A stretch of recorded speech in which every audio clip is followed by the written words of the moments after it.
Pasca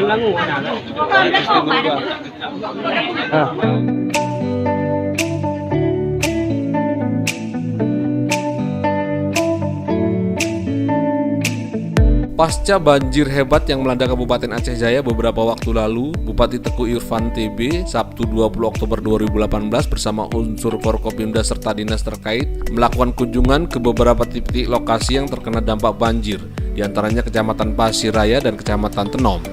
Teguh Irfan TB kepada Stream Today TV menyampaikan kegiatan pengobatan massal ini bekerjasama dengan Rumah Sakit Umum Daerah Teguh Umar, Dinas Kesehatan, dan TNI Polri yang dilakukan untuk menjaga agar tidak terjadi kejadian luar biasa penyakit pasca banjir.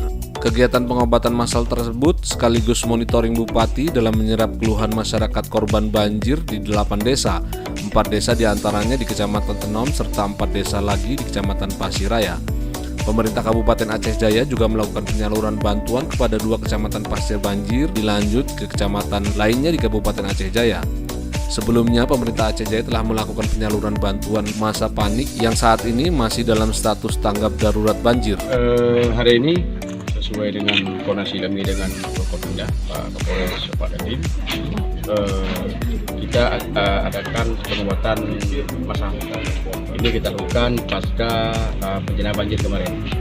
Jadi kita ingin mendeteksi agar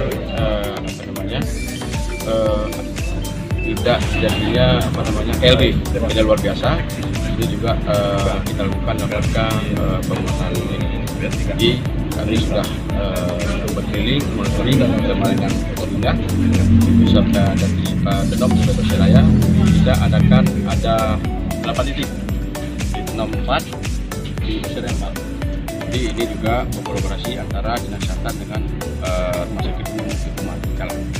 Jadi hasil multi kami umumnya keluhan daripada masyarakat kita, gatal-gatal, kemudian pinggang sakit, mungkin pindahin barang-barang di rumah, ya, yang dominan gatal. Kadafi, Stream Today TV Indonesia, Aceh Jaya, Aceh melaporkan.